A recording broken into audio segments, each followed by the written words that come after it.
Good morning and welcome to the new segment of Dr. Lamba Explains Sikhism. When I posted yesterday that this would be an introduction to Japji Sahib, I received a phone call from Professor Elaine Jacobson of Princeton, and she said, "How come, Dr. Lamba, you had said you'll analyze it?" And my response was very simple, that analysis of Japji Sahib would require at least 400 man hours. 1 hour for each body and 1 hour for the whole month and 1 hour to round up. There are 38 bodies, that is stanzas in common language. The Sikhs use the word body. Anyway,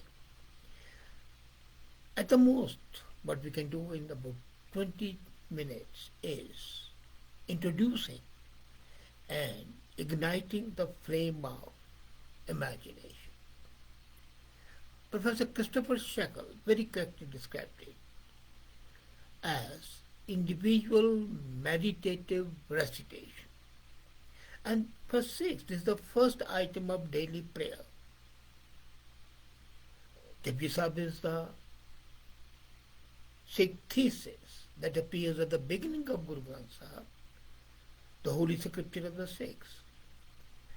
And it was composed by Guru Nanak and Guru Angad Dev, who wrote the last shloka. And it begins with the Mool Mantra.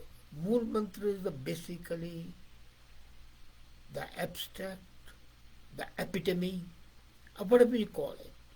And as I said earlier, the Mool Mantra, which is description of God, Ek Onkar, Satnam, Karta Purak, Nirbhau, Nirvay, Akal Murat, Ajuni Sahibang, Gur Prasad, Jap. So this was a description of God who's truth, who's fearless, who's all pervasive, and so on. And then follows 38 bodies. And then is the final shlok by Guru Angad at the end of this composition. And curiously, all these 38 stanzas are of different poetic meters. So some people were amazed, how come?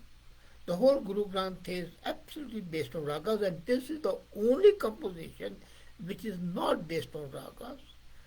And the poetic meters also differ from one stanza to the other stanza. But if you want to understand the comprehensive essence of Guru Granth, the whole Sikh philosophy, it is enshrined in this piece of prayer of Sikhs, which is a daily schedule for every devotee. The expansion and elaboration of Japji Sahib is the entire Guru Granth. So if you have thoroughly understood Japji Sahib, you have thoroughly understood Guru Granth. Is the first Naam Bani in nickname, daily recitation. Notably is Nanak's discourse on what is worship and the nature of God. So it's not only scripture, it's much more. That's what I was saying, that it will take 400 man hours to explain it. It should be a complete subject for a whole semester. Now, imagine this is the only short 38 stanzas which describe God, the nature of God, the reality of worship. It delves into astronomy, philosophy, psychology, as well as in ecology. Now, you'll be amazed when I talk of ecology, but that's a reality as we'll see just now. And it is meditation. If you recite it, eyes closed, you will see the sense of peace pervades you. And this is the first item of the devotional prayer, whether you are at home or in a gurdwara. It is chanted at the time of Khalsa initiation ceremony, what we called Amrit Chakna. It's also recited when a man is cremated. So what's the etymology? Etymologically, this is derived from the Sanskrit word jap. Jap is recitation of a mantra. The Sanskrit word jap is derived from the root of jap, meaning to utter in a low voice, repeat internally, mutter. It's not to be shouted. It is very within you. That's why it's individual meditation. And the whole concept that you speak it out and the people hear it is not in consonance with the concern of jap. So there are some accepted meanings of jap. First is a conventional meaning, to recite, to repeat, or to chant. But there's a deeper meaning. Jap also means to understand Gurbani and ऐसा ज्ञान जपो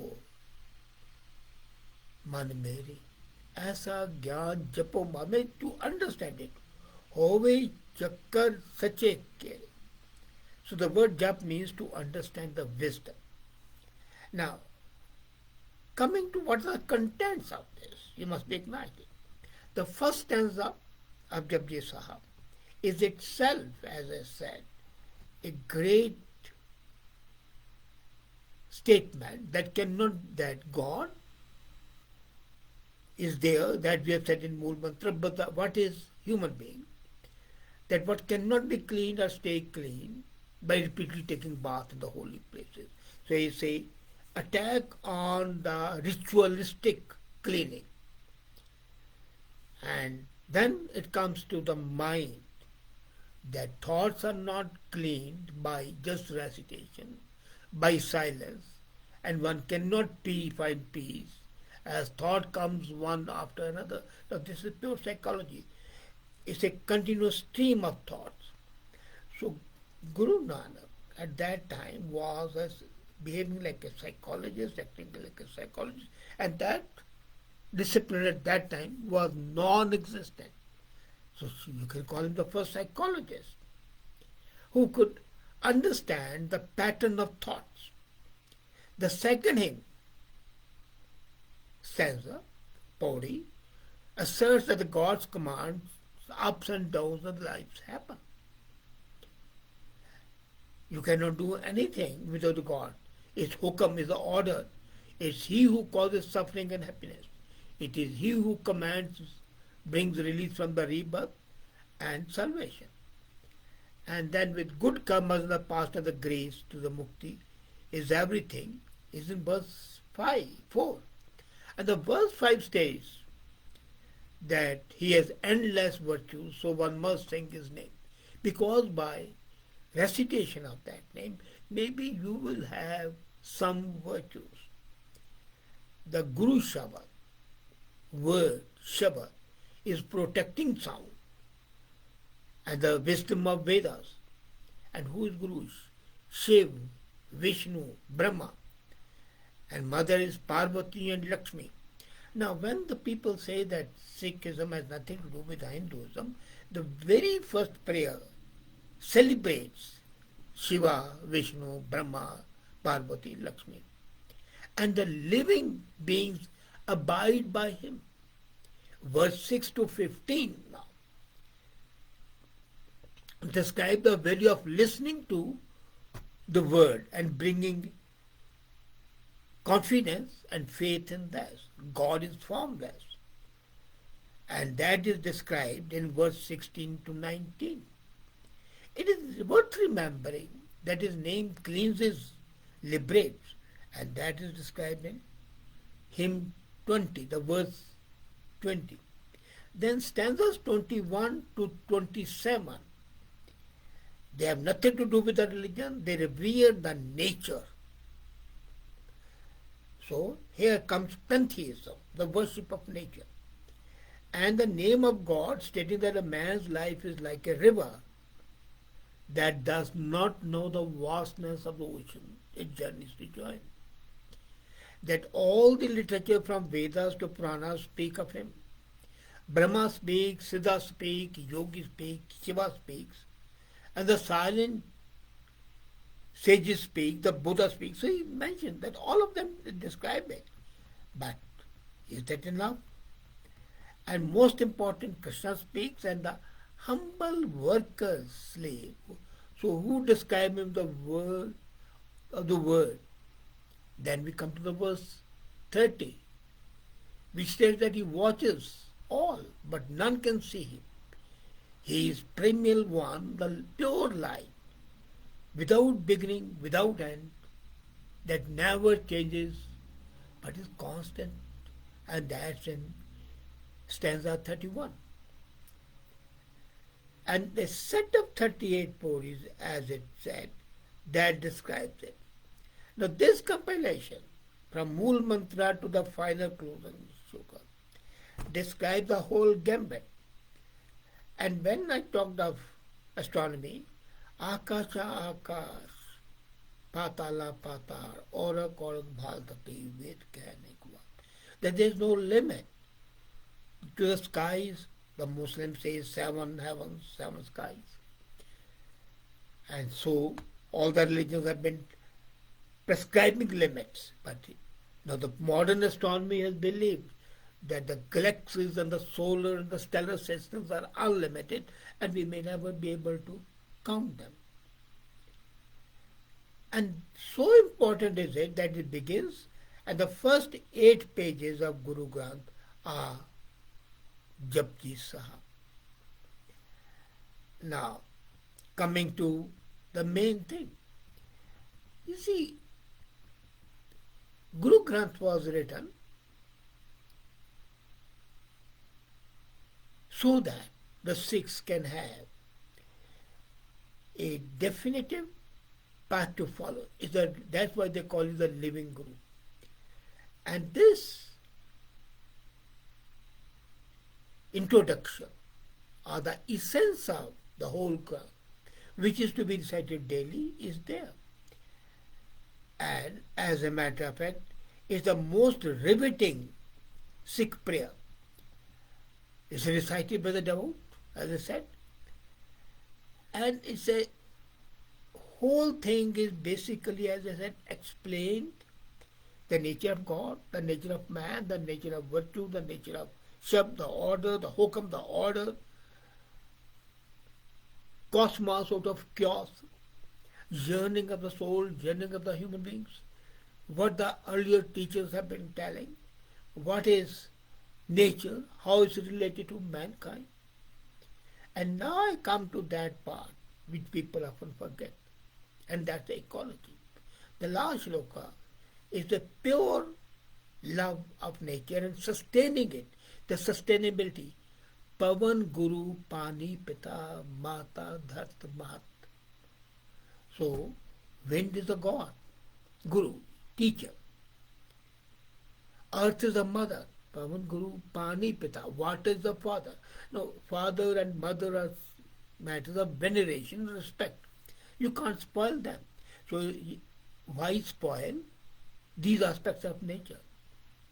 Pavan Guru Pani Pita Mata Tam Divas Raat Doidai Daya Kele Sagajagat. And the night and the day are the guardians, the dais, the maids. So, as a matter of fact, the initial shloka appears again in scripture as the preamble to 17th Ashtapadi of Sukhmani, the Psalm of Peace, which I'll discuss one day. So there is a repetition for the simple reason that the main points raised by the different gurus had to be stressed again and again. Now the message of Japji is most important. It is abiding in nature and universal. It's not confined to one religion. It's Catholic in attitude. It describes the nature of the ultimate reality and also the ways and means to understand and comprehend it. In a word, it simply defines Sikhism, the religious view that is not constrained by the conventions and the rituals. And as I said, it's epitome of whole Guru Granth. And this is meant for recitation, that meditation, but also for guidance and spiritual enhancement. It was meant to be recited in the early hours. Now this is important. You do not recite it normally. People can recite it any time, and they do. But one thing which is stressed, Guru Nanak did not considers mere recitation as sufficient. It has to be a part of the life. The 38 stanzas of varying nature and length and the Mool Mantra give us into the nature of the reality. And that is there. And the most important part is the subject of the truth, which is introduced in the shlokas following immediately when he talks of such, the truth. And the next 38 stanzas in different ways stress it, truth in life, truth in nature, truth. But the most important is this. Now, if I compare it with Gita and Upanishad, Japji Sahib is a poem of perennial importance, just like Gita, just like Upanishad. It's not a localized for a period. It deals with a perennial philosophy. It talks of time and space in relation to timeless and non-spatial reality. Now, we live in a world, but our ideal is attainment of the formless and attributeless land. And that is the ideal which is stressed. The main subject, as I said in the beginning of the poem, is the truth. A question has been posed to me. How can we become true and know the value of falsehood can be demolished? But the answer is there itself. Work according to the divine will. Hukme andar sabko bar hukum na koi. Nanak hukme je bujhe the kib sachara ho. So when you work under ethical rules, do not violate the canons of equity, do not spoil nature, and live in a sustainable universe, you are truth.